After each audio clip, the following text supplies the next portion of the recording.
这里是阿尤恩，是三毛笔下的阿雍城。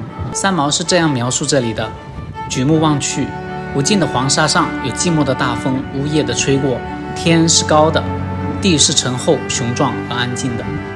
这是三毛的故居，这是我们两个在三毛故居前的合影。我们的疑问是，为什么这里和照片不一样？门不是弧形，窗户也没有了，墙也不是白色的。还好，44年以后，垃圾场还在。很多人问我们是不是走错了地方，因为他们看到就是有一些人找的三毛的故居数字是不一样的。其实这串数字它不是邮编，它只是自来水公司它送水的一个编码，所以说它每隔一段时间都会刷新一遍的。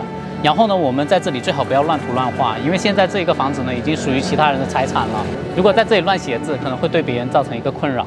在三毛故居旁边的邻居家开门了，我想进去问问他们人在不在，看看能不能上去看看他们两个是一起共用天台的，看看三毛以前楼顶的那个天台现在是个什么样子了。你好 ，Excuse me， 问一下有没有人在。Do you think we can take pictures upstairs？ 这地方满是灰尘，需要进行一些维修。哦，他说上面都是尘，正在维修。我们让小哥上去给我们拍楼顶上的那个视频啊，因为现在三毛故居是明确进不去了，所以说我们也是想着去天台看一看，邻居他们的天台是相通的，进不去就有点可惜，但没关系，我们让那个小帅哥上去给我们录像。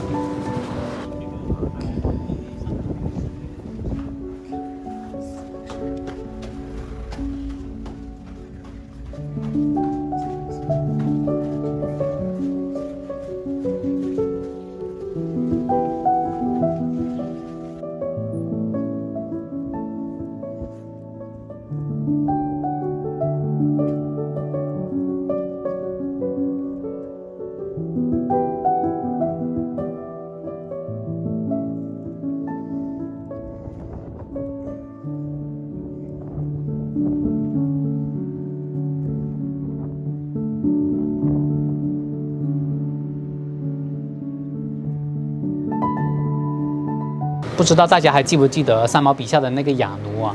就他在书中提到，有个哑奴，他是撒哈拉威人，特别穷苦的撒哈拉威人，然后被各个富贵人家之间卖来卖去。他是个特别厉害的泥瓦匠，就是手工活做得特别的好。然后呢，他在三毛跟荷西的屋顶里面修了一堵新墙，就是为了防止那个羊窜来窜去嘛。然后刚刚在那个小伙子拍给我们的视频里面，我们好像看到那堵墙还在。所以我们在视频里面只能看到被水泥封死的地，然后还有就是墙上好像还看到荷西钉的那个铁钉子还在，然后那个铁钉子呢是为了帮三毛挂衣服用的，而且从三毛家中望出去，的确是一望无际的沙漠，真的他们家就在沙漠边缘，所以能够想象得到三毛他当时搬到这里来，确实生活了那么长时间，的确有好大的勇气啊！我也不知道他是如何在这片荒漠，就是黄沙漫天的地方，能够写出那么有趣的文字。太让我佩服了。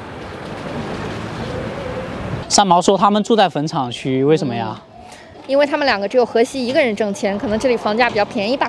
哦，但是为什么这里叫坟场区呢？因为这个地方是城市的尽头，你从地图上也可以看到，所以人嘎了以后只能被拉到这边埋了。哦，所以他们是选择最便宜的地方租了个房子，然后坟场区就是在他们家的旁边。为什么他家附近有个垃圾场呢？你可别小看这个垃圾场，三毛当时在这捡了好多宝贝回去当装饰品呢。你觉得三毛在这个黄沙漫天的地方每天都在做什么？走，我带你体验一把。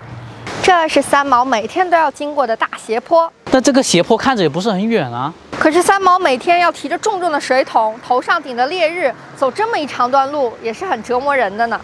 我去体验一下，看看有多累这个斜坡。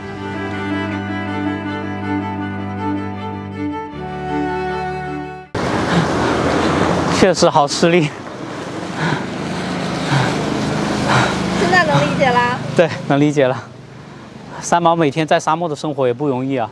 去撒哈拉这里，今天还算好，天气比较凉快。如果是烈日顶头的话，真的太难受了。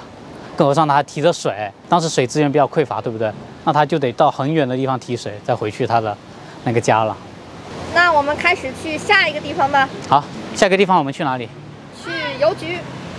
好。这里就是邮局啦，这就是三毛当年收寄信件以及收到家里物资的地方。然后还有那个邮筒。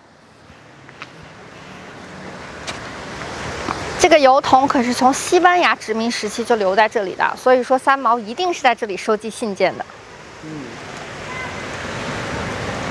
你看这两个信封也太可爱了吧，上面还有这个小信的标志。这个邮局现在还在使用哦，但是已经下班了。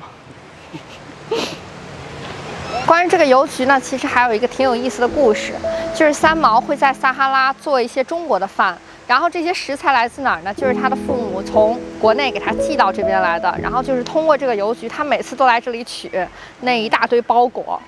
对，所以呢，他就每次都在家里做一些中国的饭。然后就是因为这样，荷西会邀请他的同事来到他们家吃三毛做的中国的饭菜。久而久之呢，荷西有其中一个同事也是他的好朋友，因为每天都吃三毛做的饭，然后天天跟三毛聊天，最后爱上他了。那这样子的话，他们3个人不会很尴尬吗？三毛最后跟这个男孩2个人说开了，三毛问他是不是爱上了三毛，但是这个男生最后送给了三毛一束花，然后他就离职了。他就离开了荷西的这个公司，可能觉得有点尴尬吧，有点对不起荷西。三毛的手绘地图里边，邮局旁边是个法院，这个法院在哪里啊？是这个吗？哦，已经拆了，不会吧？已经拆了吧？有可能哦，会不会在那边啊？那边也没有。这个是新的楼，这是新的楼，也不是这个。那就是已经拆掉了。对，已经拆掉了。所以只有邮局没有法院，所以没有办法带你体验法院了。这个城市的唯一一座教堂，但是他们却不是在那里结婚的，他们是在法院结婚的。当时那个法院让三毛提供了很多的材料，然后每一次三毛想到这个东西，他都觉得发高烧，就实在是太复杂太难弄了。那我们现在去国家旅馆吧，因为看那个三毛的手绘地图呢，国家旅馆距离这个邮局并不太远，而且那里是荷西经常和三毛约会的地方。我们现在也看一下。像这种圆顶型的建筑，还包括这一边的这一些，就是西班牙殖民时期留下来的建筑。这里就是国家旅馆了，是三毛和荷西被迫吃自己抓来的高价海鲜的地方。荷西每次发了工资，都会带三毛来这里奢侈一把。这个旅馆虽然已经翻新了很多次，但是这个 logo 呢，从西班牙殖民时期到现在都没有变换过。我们发现，在三毛家附近到处都是大斜坡，你看这个。